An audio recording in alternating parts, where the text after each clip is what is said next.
Donc aujourd'hui, conférence sur la Formule 1, donc sport automobile phare, si on peut dire, un des plus connus, si ce n'est le plus connu. Donc la Formule 1 de ses origines à nos jours. Donc pour commencer, on va faire un bref résumé de l'histoire de la création de la Formule 1, vraiment très court. Ensuite, on va voir l'évolution de la Formule 1. Donc, pour commencer, les monoplaces, donc avec le châssis et l'aérodynamique, les moteurs, les systèmes de transmission, les pneus et les freins, donc les organes principaux qui permettent à la voiture de rouler et de s'arrêter. Ensuite, les grands prix. Et pour finir, en troisième grande partie, les grands pilotes et écuries de la F1, ceux qui ont marqué, entre guillemets, ce sport.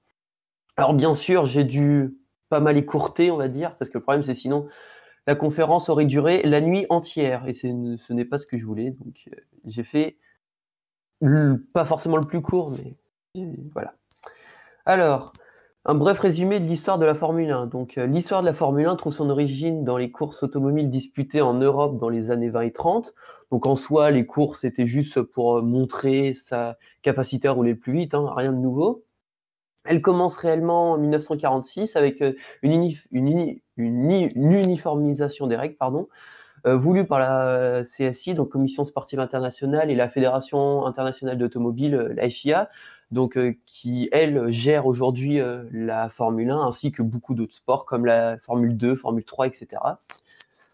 Donc connue sous le nom de Formule de course internationale A, qui se trouvera rapidement abrégée en Formule A puis Formule 1 à partir de 1949. Un championnat du monde de Formule 1 est créé en 1950, donc dans la conférence, je vais partir de l'année 1950. Puis une Coupe des constructeurs en 1958 qui deviendra champion du monde des constructeurs à partir de 1982. Donc champion du monde des constructeurs, c'est chaque saison quelle écurie aura le plus de points. Donc très simplement aussi l'évolution du logo. Donc 4 logos, on fait l'histoire de la Formule 1, donc de 1950 à 1940, de 86, de 87 à 93, de 94 à 2017, sûrement le plus connu, je pense, et depuis 2018, le nouveau qui représente 2 voitures qui traversent une ligne d'arrivée. Voilà. Ensuite, alors l'évolution de la Formule 1, donc on va commencer par l'évolution des monoplaces.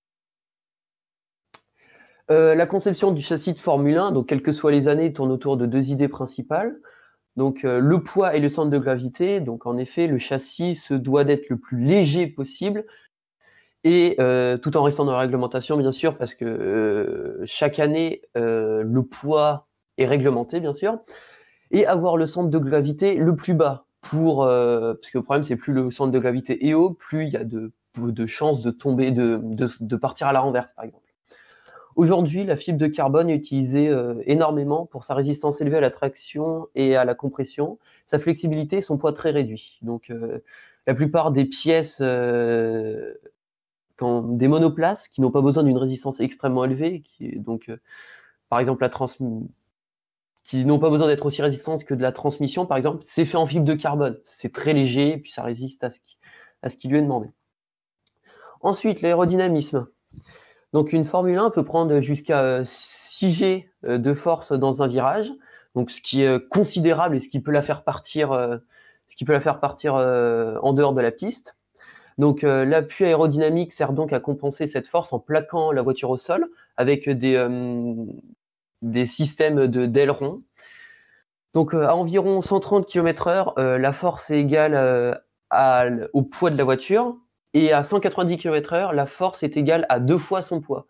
Mais le problème, c'est que selon les années, selon les ailerons dans la réglementation, cette force ne sera pas égale à quelle que soit la vitesse. Je veux dire.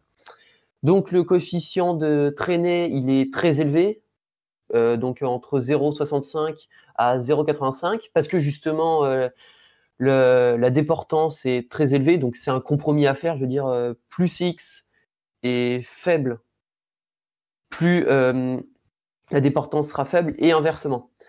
Donc là, CX est très élevé. Pour comparaison, une voiture de sport, c'est vers 0,30. Et ensuite, l'utilisation de l'aérodynamisme pour augmenter l'adhérence a été utilisée vraiment sur une voiture à partir de 1968 avec la Lotus 49B. Donc voilà une image. Donc c'est pas du tout ce qu'on voit aujourd'hui, hein. C'était juste des ailes, mais ça fonctionnait déjà bien. Et ensuite, récemment, il y a eu de toute façon, on voit bien là que les organes d'aérodynamisme ont énormément changé. Et depuis quelques années, donc je ne sais plus l'année d'ailleurs, il y a un système, donc le DRS ça s'appelle, qui va permettre d'ouvrir l'aileron, ce qui va permettre de réduire la traînée de la voiture et donc de faciliter les dépassements. Parce qu'on était arrivé à un point qu'il y avait tellement d'aérodynamisme, tellement de performance dans les voitures justement, qu'il y avait plus beaucoup de spectacles et que les voitures peinaient à être dépassées. Parce qu'en soi, la Formule 1, c'est à la fois du spectacle et à la fois des performances. Donc, voilà. On est arrivé à beaucoup trop de performances et pas forcément beaucoup de spectacles. Le DRS a pu, entre guillemets, artificiellement aider au dépassement. Et d'ailleurs, si je ne me trompe pas, je crois que c'est 2011 le DRS.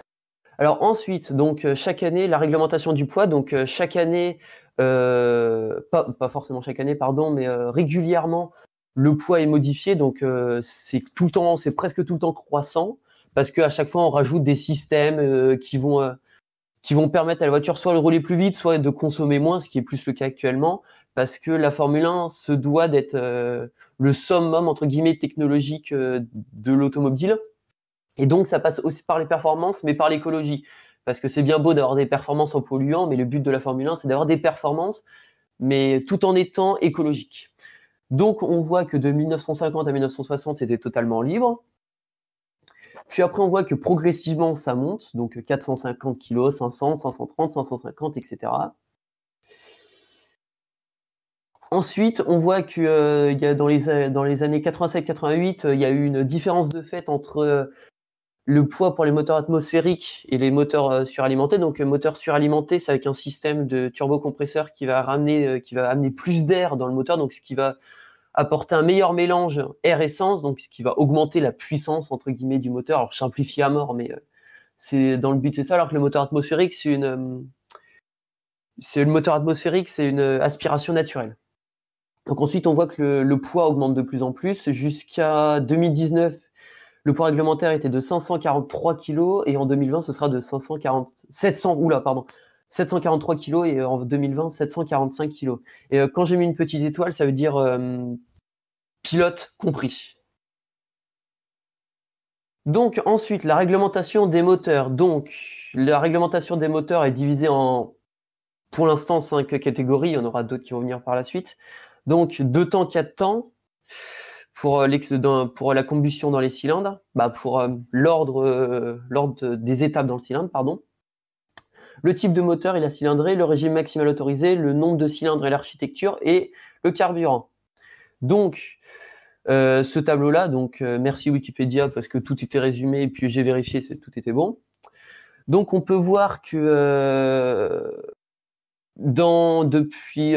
pour les 4 temps, entre 47 et les années 80, c'était non spécifié, alors que depuis 80 jusqu'à aujourd'hui, c'est que moteur 4 temps.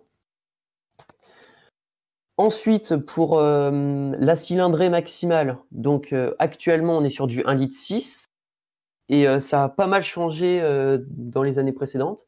Donc, de 2006 à 2013, on était sur du 2,4 litres. De 95 jusqu'à 2005, on était sur du 3 litres. De 87 jusqu'à 94, on était sur du 3,5 litres. En 86, bizarrement, le moteur atmosphérique était interdit. De 86 jusqu'à 85, la cylindrée maximale était de 3 litres. De 61 à 65, c'était 1,5 litre et minimum 1,3 litre.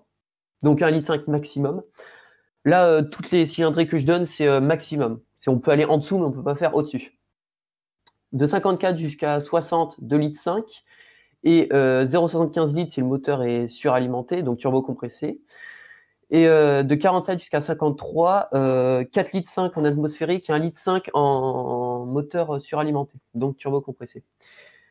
Et d'ailleurs, le turbocompresseur est apparu, même s'il était autorisé, est apparu plus tard. Donc, il a été introduit par Renault en 1977. Pardon.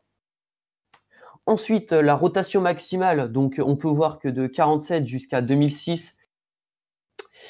Ensuite, donc, pour la rotation maximale de 47 jusqu'à 2006, il n'y avait aucune limitation. De 2007 à 2019, on était limité à 19 000 tours minute, donc ce qui pour un moteur est très très très élevé quand même. De 2009 jusqu'à 2013, on est passé à 18 000 tours minute, et actuellement, depuis 2014, on est à 15 000 tours minute. Ensuite, pour l'architecture moteur, donc de 47 jusqu'à 88, il n'y avait aucune limitation. Donc on a vu quasiment tout type de moteur, ça pouvait monter jusqu'à 16 cylindres. On a vu quasiment toutes les architectures, donc ça pouvait être des cylindres à plat, en V, en ligne, etc. De 89 jusqu'à 99, on était limité jusqu'à 12 cylindres. De 2000 à 2005, c'était la grande époque des V10, le bruit assez mythique des Formule 1, si on peut dire. De 2006 jusqu'à 2013, on était sur des V8 à 90 degrés. Donc à 90 degrés, c'est l'inclinaison entre les deux entre les deux rangs de cylindres, donc mis en V du coup. Et actuellement, depuis 2014, 2014 qui a été une révolution entre guillemets dans le règlement, on est passé sur un V6 à 90 degrés hybride et turbo compressé du coup. Et pour les carburants, donc de 47 pardon, jusqu'à 57, il n'y avait pas de limitation pour l'alcool présent dans le carburant. Jusqu'en 2007, c'était interdit, et depuis 2008, du coup, le carburant est obligé d'avoir 5,75% de sa masse avec de l'alcool. Donc, et le reste en essence conventionnelle, si on peut dire. Et ensuite, pour le type d'essence, donc actuellement, on est sur du sans-plomb pompe pour essence commerciale, si on peut dire.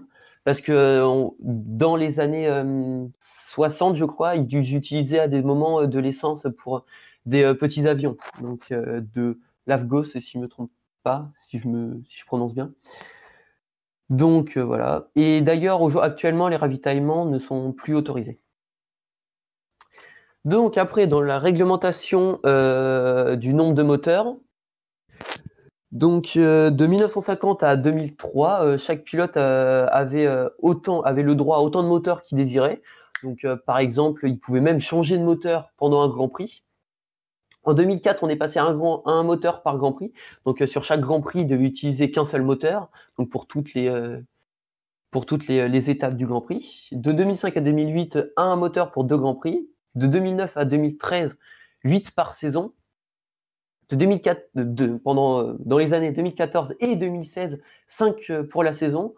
En 2015 et 2017, 4 pour la saison. Et de 2018 jusqu'à 2020, 3 pour la saison. Voilà, donc on passe au ravitaillement. Donc la réglementation du ravitaillement, des années 1950 à 83, donc c'était autorisé. Puis après, c'est devenu interdit jusqu'en 93. Pardon.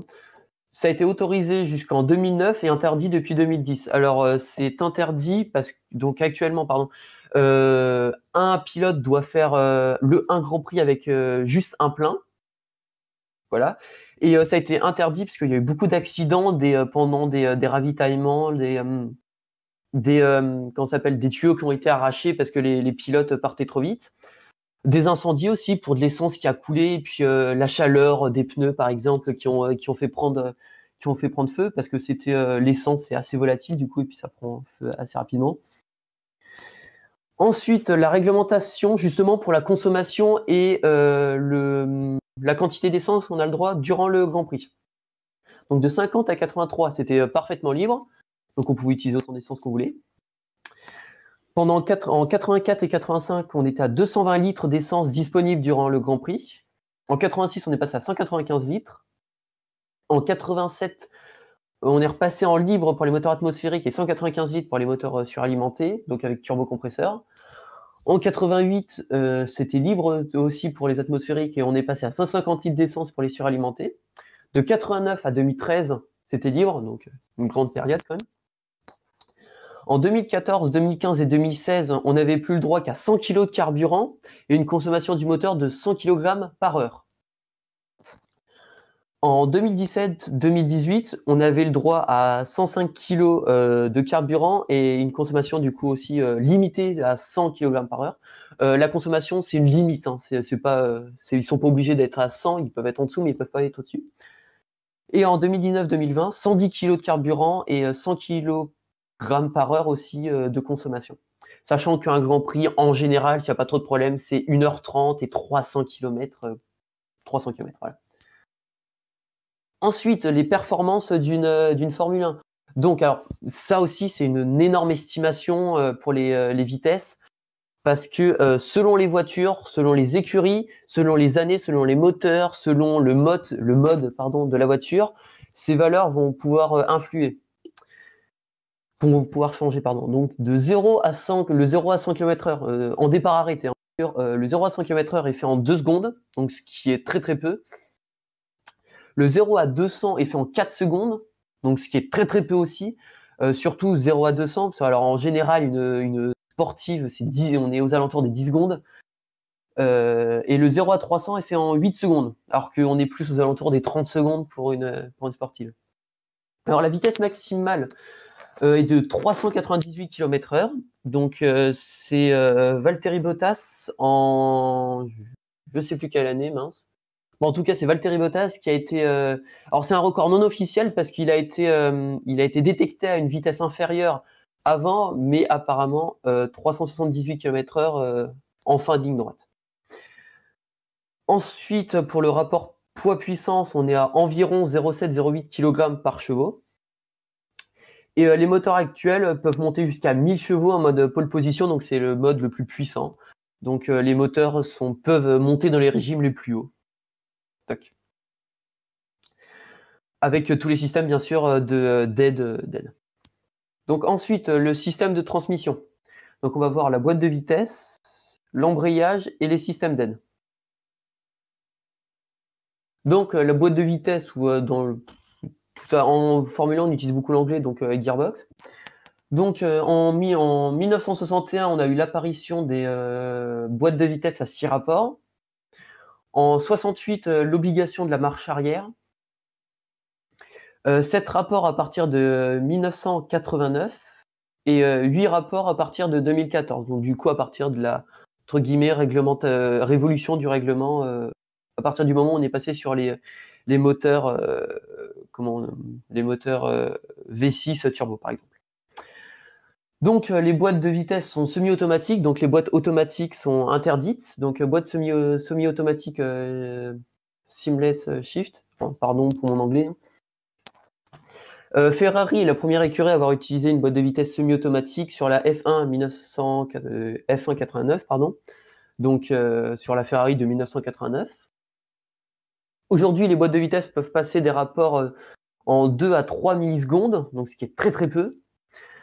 Depuis 2014, une boîte de vitesse doit tenir 5 grands prix et les rapports ne peuvent être utilisés, ne peuvent être modifiés qu'une seule fois durant la saison. Et du coup, l'intérêt des vitesses qui passent aussi rapidement, c'est qu'en fait, une Formule 1 a un aérodynamisme très spécial, c'est qu'il a la voiture a une traînée extrêmement élevée.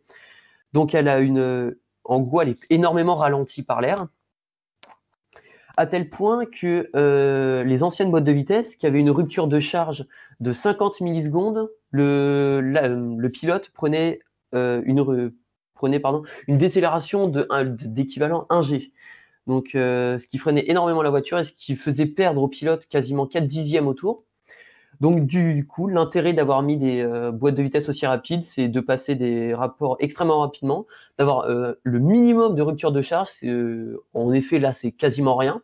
Et du coup, d'avoir la voiture la moins ralentie possible. Donc justement, les boîtes de vitesse quasiment sans rupture de charge ont fait gagner 4 dixièmes au tour au pilote, ce qui est en soi pas mal du tout. Ensuite, l'embrayage. La commande d'embrayage est effectuée hydrauliquement à chaque passage de rapport effectué par le pilote. Donc une commande à l'arrière du volant sous forme de palette. sauf au départ ou à l'arrêt, pardon, en pit stop, par exemple, où l'embrayage est commandé par une autre palette. Donc, par exemple, au départ, donc les départs de Formule 1 sont en départ arrêté, donc les voitures se rangent dans la grille. Il y a des lumières qui s'allument, et au moment où les lumières s'éteignent, ils partent. Et du coup, ils appuient sur la commande d'embrayage le temps que les lumières s'allument, et au moment où les lumières s'éteignent, ils lâchent l'embrayage, et puis la voiture part. Donc actuellement, les embrayages sont en 10 de carbone, de diamètre égal ou inférieur à 100 mm, pesant moins d'1 kg, et supportant des charges d'environ 720 chevaux. Donc ensuite, les systèmes d'aide.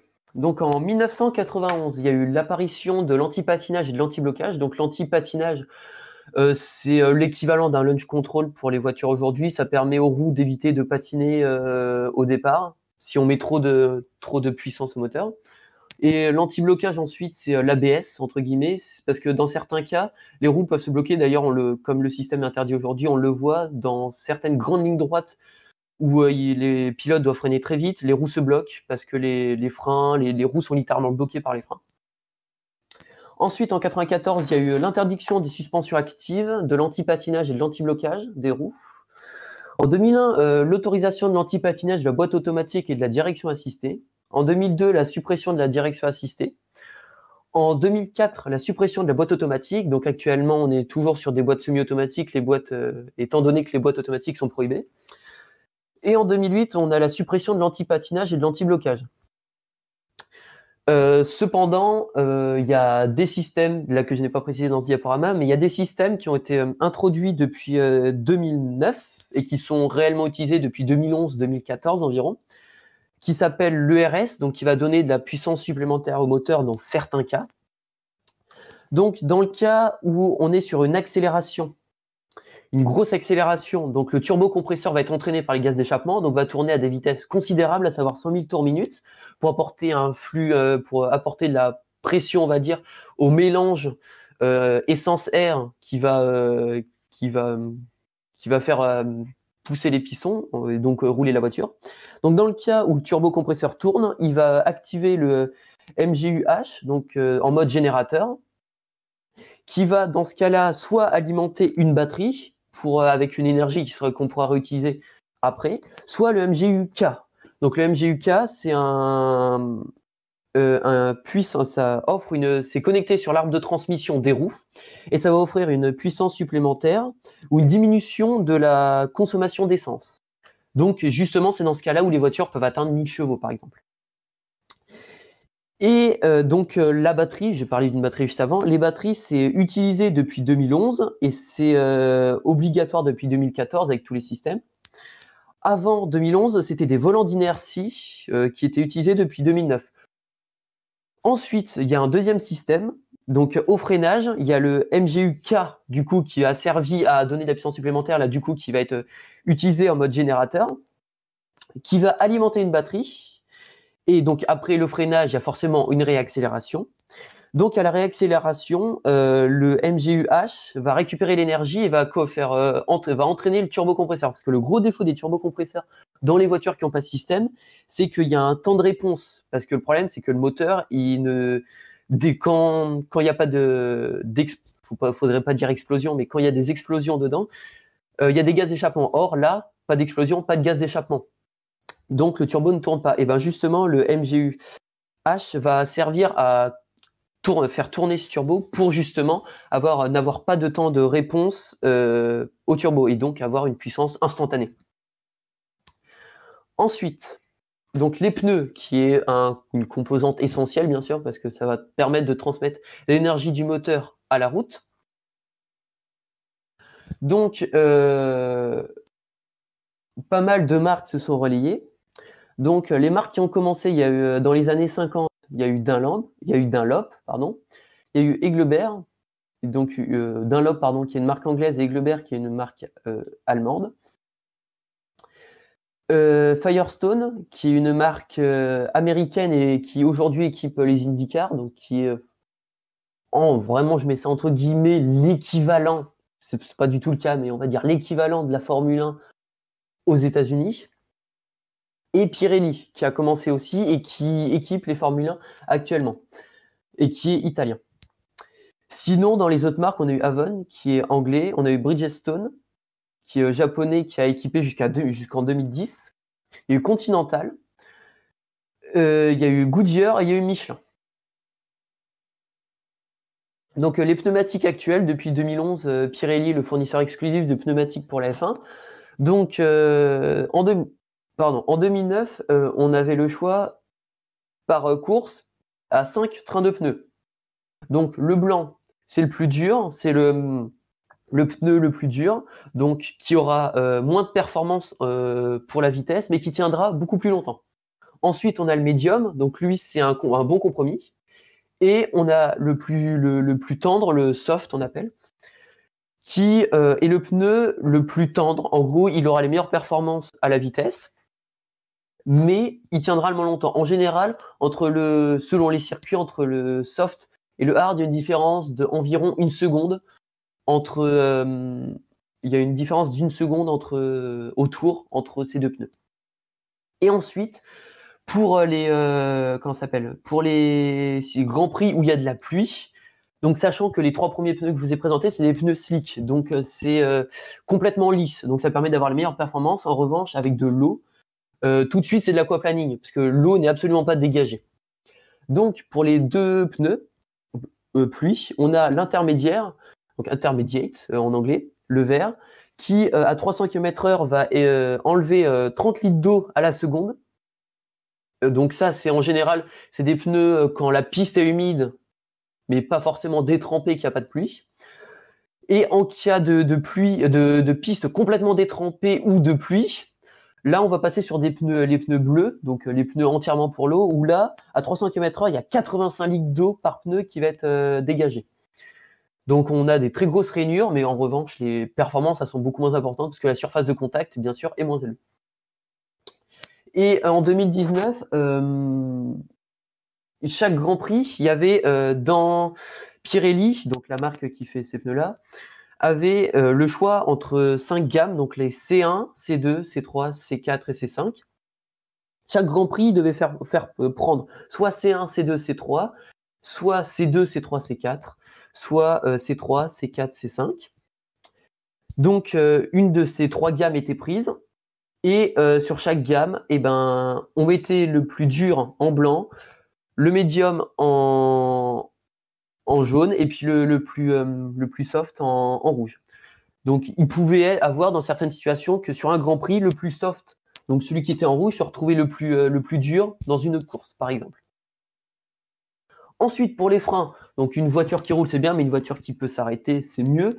Le but de la Formule 1, c'est de s'arrêter en la distance la plus courte possible pour perdre le moins de temps. Parce que le problème, c'est que si on s'arrête, si on commence à freiner au milieu d'une ligne droite, niveau des performances, on n'est pas super bien. Donc Brembo est un des fournisseurs majeurs de la Formule 1 depuis de nombreuses années, le fournisseur exclusif maintenant.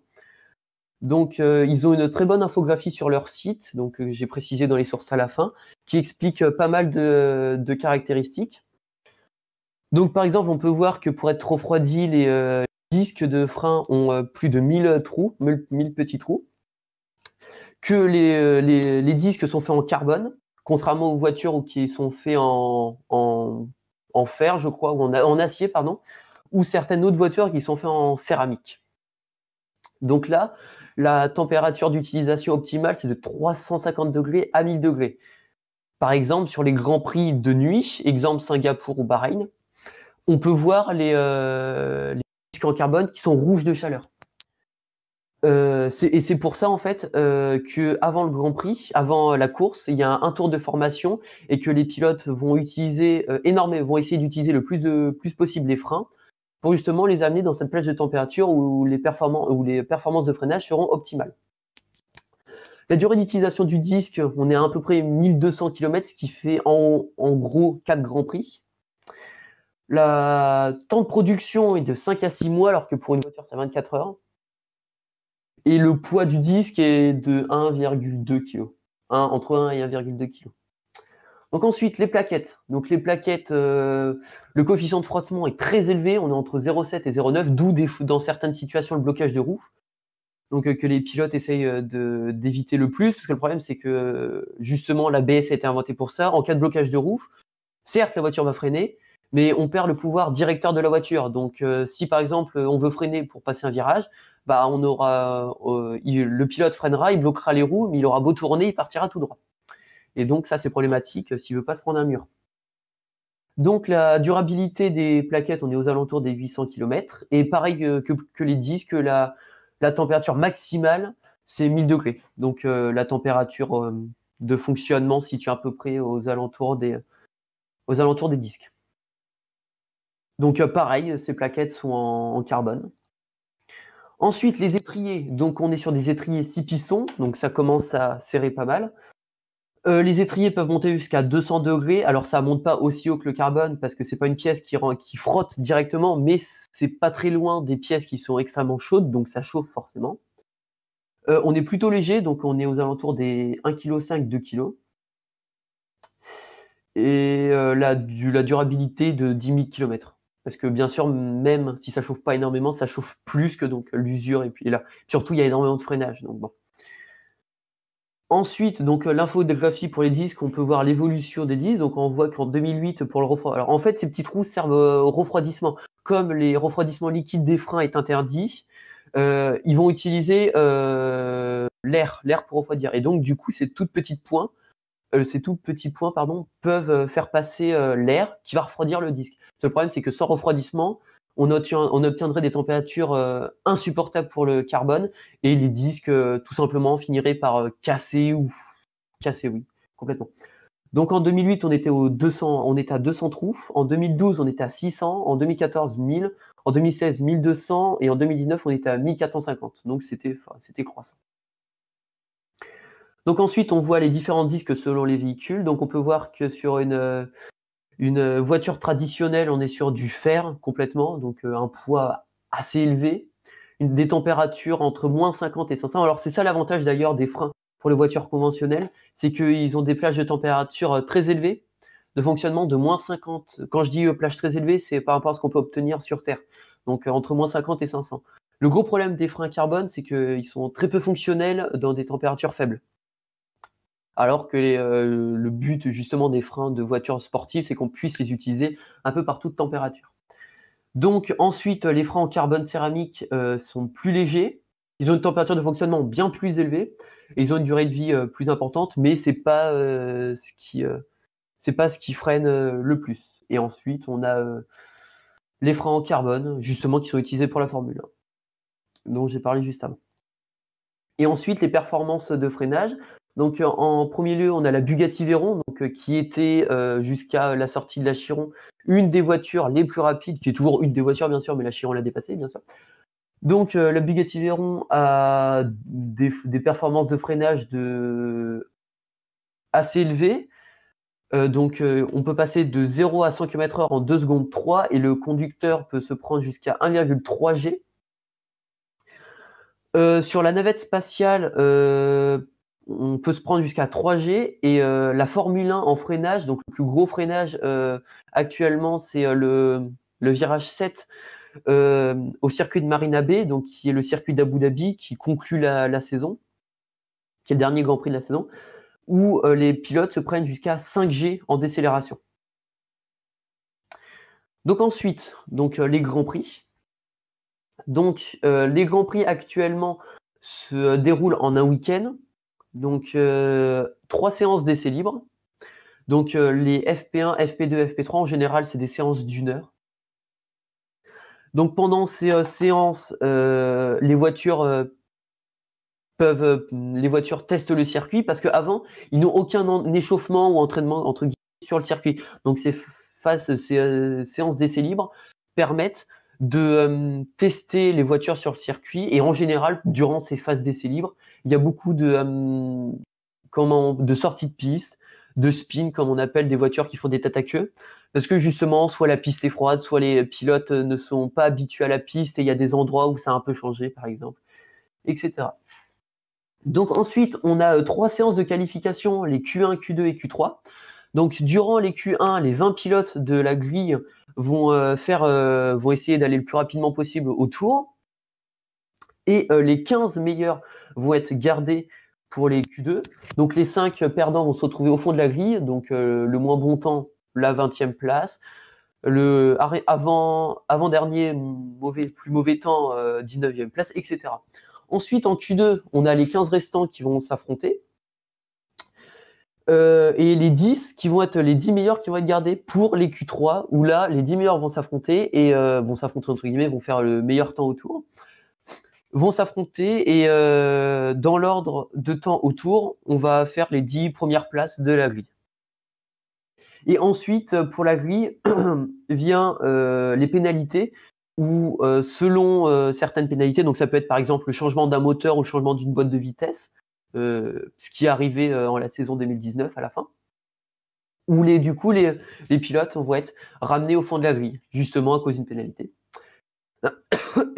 Puis ensuite, le dimanche, vient la course, donc un tour de chauffe, puis un départ en départ arrêté, donc les voitures se rangent dans la grille et à l'extinction des feux rouges, les voitures partent. Et souvent, les pilotes de Formule 1 ont des temps de réaction extrêmement faibles et on peut voir des pilotes s'envoler littéralement au départ.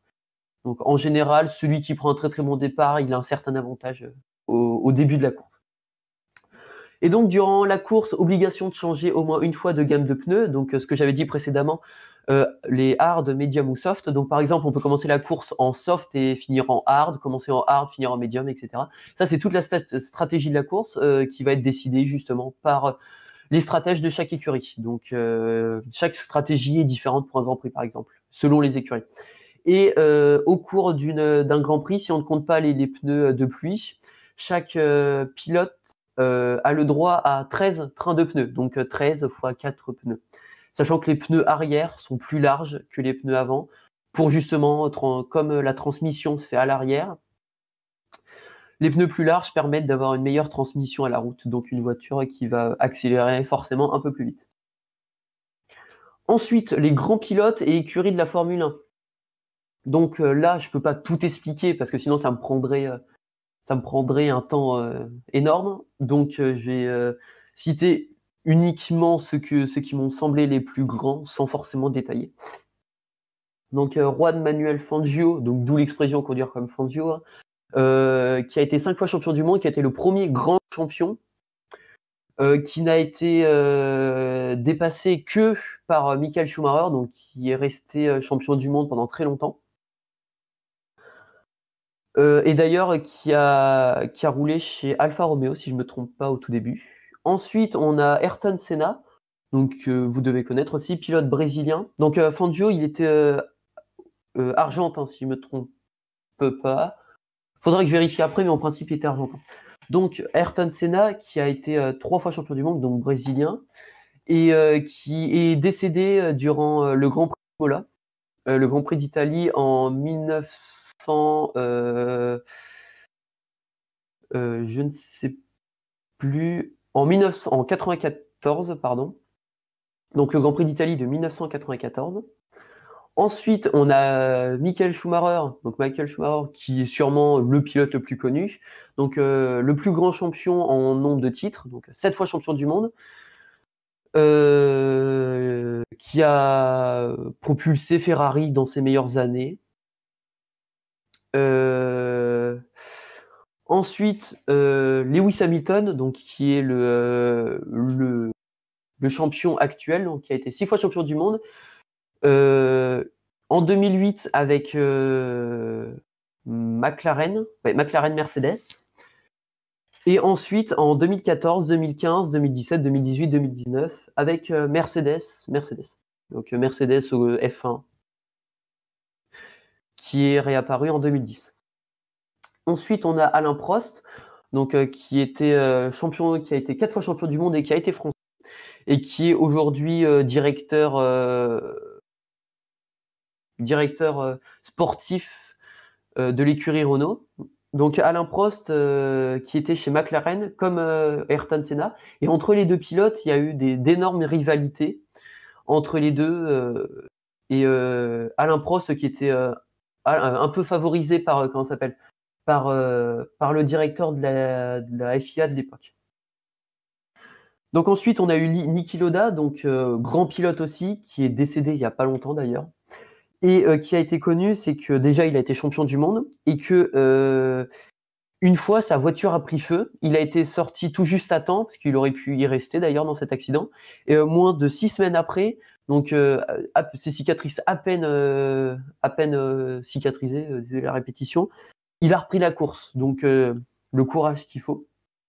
Après Graham Hill, donc qui est le seul détenteur de la triple couronne. Donc la triple couronne, en gros, c'est une distinction, si on peut dire ça, qui est obtenue en gagnant à la fois en gagnant le Grand Prix de Monaco, donc qui est le Grand Prix le plus prestigieux de la Formule 1, qui est peut-être le moins celui qui avec le moins de spectacles, mais le plus prestigieux.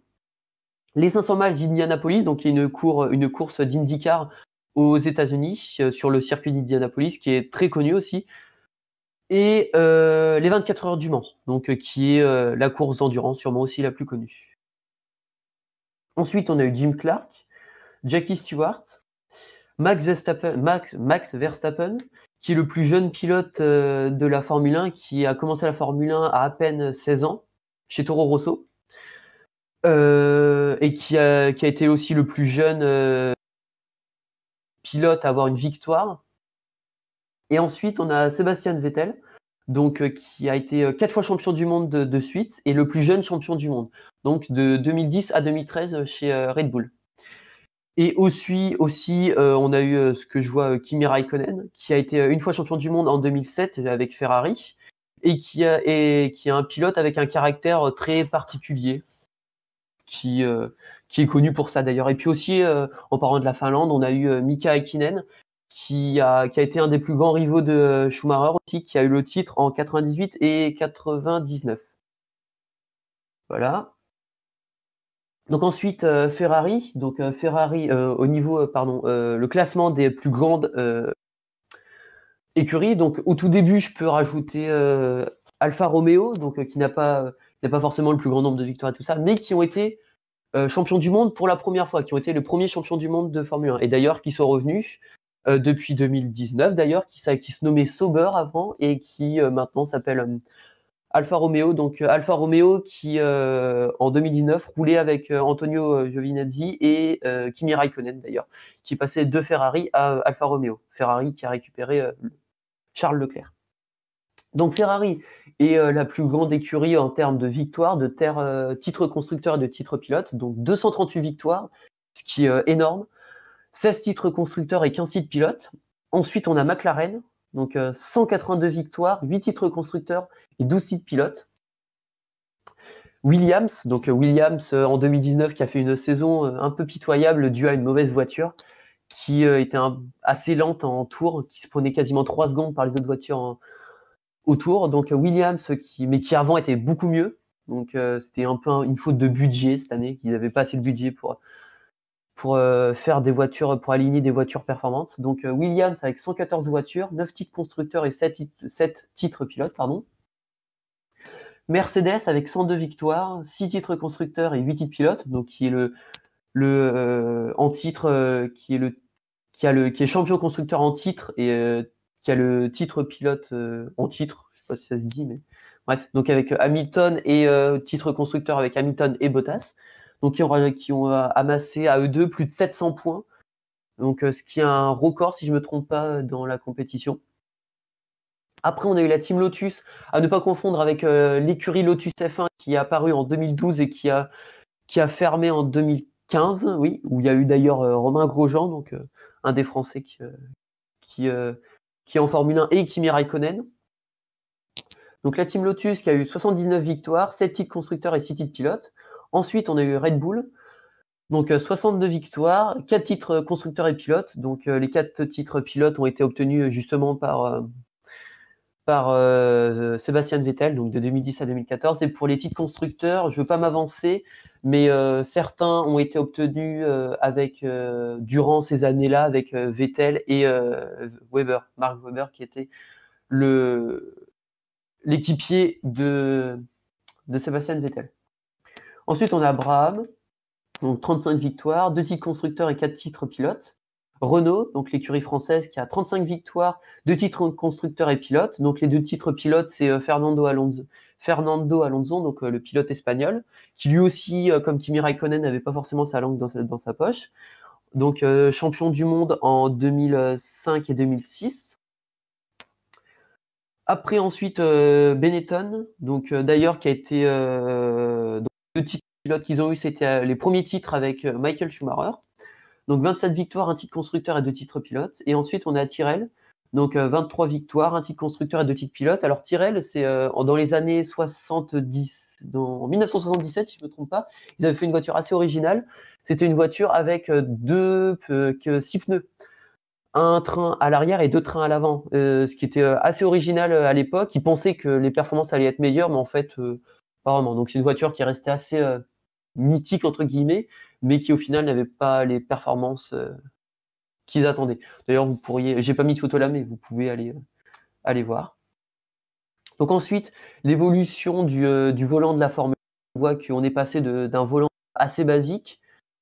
Donc avant, fallait pas chercher les voitures, il n'y avait pas de système aérodynamique, il y avait 3 pédales comme aujourd'hui avec le levier de vitesse, aucune direction assistée, pas de palette au volant, hein, le passage des vitesses se faisait au levier.